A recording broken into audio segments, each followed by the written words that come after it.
Hey guys, wagwan, it's your girl Shanice. Welcome back to Jamaican Cuisine. If you're new, welcome. Don't forget to hit that subscribe button, that like button. Don't forget to share. In this video, I'm going to show you guys how I made these delicious chicken tenders.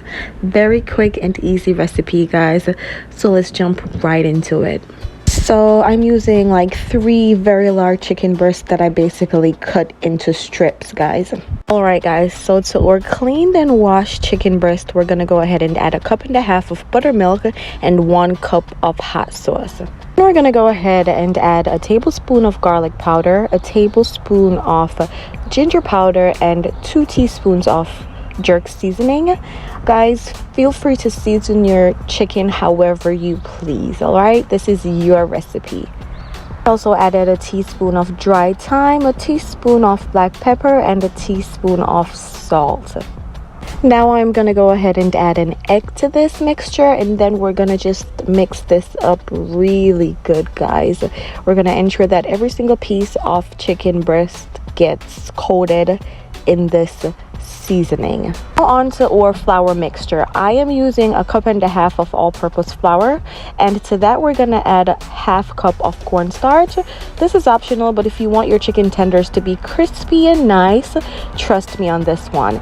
Then we're gonna season our flour. So I went in with a pack of Sazon, 2 teaspoons of black pepper, a teaspoon of paprika, 2 teaspoons of garlic powder, 2 teaspoons of ginger powder, and then we're gonna mix all this in, guys. Yes, we have to ensure that our flour is properly seasoned. We're not only seasoning our chicken, so there's gonna be flavor right through. Now we're gonna coat our chicken pieces. It's better to do it individually, that way each piece gets enough of that flour coating, and we're gonna shake the excess off. So I would recommend coating each piece and then putting it on like a rack or something.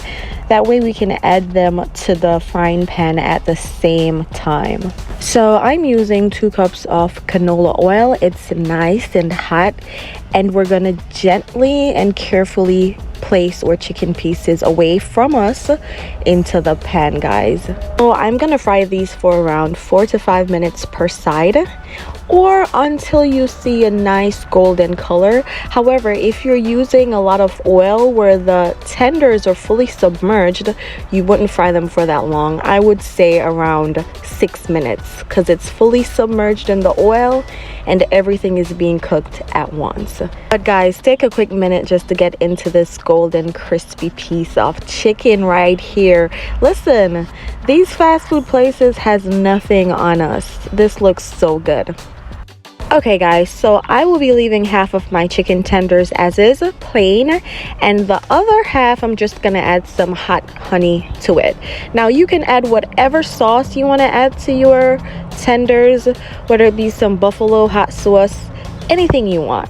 And I'm just gonna ensure that these pieces are fully coated in this hot honey sauce. I'm so excited. And yeah, that's it. We're all finished. How easy was that? Can you imagine spending all that money on fast food that you're not even enjoying when you can make the same thing way better for less money? Come on, guys, for real, no lies, this is like one of the best chicken tenders I've ever had. Like, for real, you guys have to try this recipe and tell me how yours came out. I just served mine up with some ranch dressing. You can use blue cheese, whatever you prefer, but this is how we're looking, guys. I hope you guys enjoyed this recipe, and as usual, guys, a list of all the ingredients I use in this recipe will be down below in the description box, as with all of my videos. You guys walk good and stay safe. Until next time.